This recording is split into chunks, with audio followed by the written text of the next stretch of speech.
ہاں کسی کو اگر کنفرم ہے وہ بات تو وہ کہتا ہے تو وہ اور بات ہے۔ اس لیے میری گزارش یہ ہے کہ یہ اس نازک ترین معاملے کو اس طریقے سے عام دنیا داری کی بات سمجھ کے ایسا نہ کہا جائے۔ اللہ آپ سب کو ہدایت عطا فرمائے بشمول میرے۔ اب دوسری بات وہ یہ ہے کہ یہ جاننا بھی بہت ضروری ہے کہ طرح طرح کی سازشیں ہوتی ہیں، ہم لوگ اپنی سادگی میں اس کا حصہ بن جاتے ہیں، جانے میں انجانے میں۔ بار بار اب یہ بات اٹھائی جاتی ہے، بار بار یہ بات چند دن بعد، چند وقفے کے بعد یہ بات اٹھائی جاتی ہے، اس معاملے کو الجھایا جاتا ہے۔ تو میرے بہنوں، بھائیوں، دوستوں، ساتھیوں، بزرگوں، جیسے پہلے شیعہ سنی فسادات کروائے گئے، اسی طریقے سے یہ دوبارہ پھر انسٹیبلٹی کے لیے ملک کے اندر یہ معاملات بھی کیے جاتے ہیں اور ہم جانے انجانے میں اس کا حصہ بن جاتے ہیں۔ ہمیں بہت زیادہ احتیاط کی ضرورت ہے۔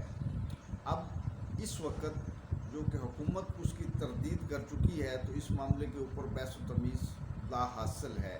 ایک بات تو یہ ہے، دوسری بات یہ ہے کہ عوام الناس سے میری یہ گزارش ہے کہ آپ بالکل اس بحث سے باہر نکل جائیں۔ اگر اس پہ کوئی بحث ہوتی ہے، کوئی بات ہوتی ہے تو اس کا حق صرف علماء کرام کو ہے۔ یہ سیاسی مسئلہ نہیں ہے، یہ اقتصادی مسئلہ نہیں ہے، یہ ایمان کا بہت نازک ترین مسئلہ ہے۔ باقی کسی بھی مسلمان کو اس میں کوئی بال برابر بھی شک و شبہ نہیں ہونا چاہیے۔ میں بار بار یہ بات کہہ رہا ہوں کہ اللہ کے محبوب حضرت محمد صلی اللہ علیہ وسلم آخری نبی اور رسول ہیں۔ آپ صلی اللہ علیہ وسلم کے بعد قیامت تک کوئی بھی نبی اور رسول دنیا میں نہیں آئے گا، اور آپ صلی اللہ علیہ وسلم خود یہ فرما چکے ہیں، اللہ بھی قرآن میں یہ فرما چکا ہے۔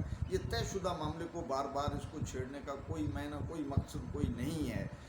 اور علماء کرام کا جو کام ہے وہ علماء کرام کو کرنے دیجیے گا، وہ اپنی رائے دیتے ہیں، کون صحیح رائے دیتا ہے کون غلط رائے دیتا ہے اللہ جانے اور وہ جانے۔ اب یہ ان کا کام ہے، دوسرے لوگوں کو اس میں نہیں پڑنا چاہیے۔ دوسری بات جس کی طرف میں گزارش کرنا چاہتا ہوں وہ یہ ہے کہ اس وقت پوری دنیا کے اندر جو کرونا وائرس کے حوالے سے معاملات چل رہے ہیں، جس طرح سے وہاں پیچیدگیاں پیدا ہوئی ہیں، جس طرح سے اس کے معلومات آ رہے ہیں، جس طرح سے اس کی ریسرچ آ رہی ہے، جس طرح سے لوگوں کو اس کا تجربہ ہوا ہے، وہ پوری دنیا کے تجربات کو دیکھتے ہوئے بھی پاکستان فیصلے کر رہا ہے۔ ہماری جو مشاورت کے ساتھ جو فیصلے ہو رہے ہیں وہ ایسے نہیں ہو رہے، وہ بڑی غور و خوض کے بعد، وہ ہر چیز کو دیکھنے کے بعد ہو رہے ہیں۔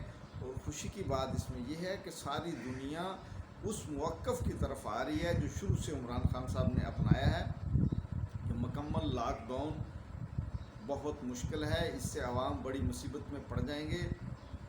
اور اس وقت آپ دیکھ لیں کہ جہاں جہاں لاک ڈاؤن کیا گیا ہے وہ بھی واپس لوٹ رہے ہیں اس کی طرف کہ آخر یہ مکمل لاک ڈاؤن کب تک کوئی کر سکتا ہے، یہ پاسیبل نہیں ہے، کچھ تھوڑے وقت کے لیے تو ہو سکتا ہے۔ تو لہٰذا میرے بھائیوں، بہنوں، دوستوں، ساتھیوں، کسی بھی پراپگنڈے پہ نہ آئیں۔ آپ اس میں یہ بات دیکھیں، اس پہ غور کریں، اس کو دیکھیں کہ حکومت کا کیا موقف ہے، حکومت کیا کہہ رہی ہے۔ وہاں سے جو فیصلے ہوتے ہیں وہ غور و خوض کے بعد ہوتے ہیں، ایسے بالکل ہوا میں فیصلے نہیں ہوتے ہیں۔ ہم لوگوں کو انہیں فالو کرنا چاہیے کہ وہ کیا ہے۔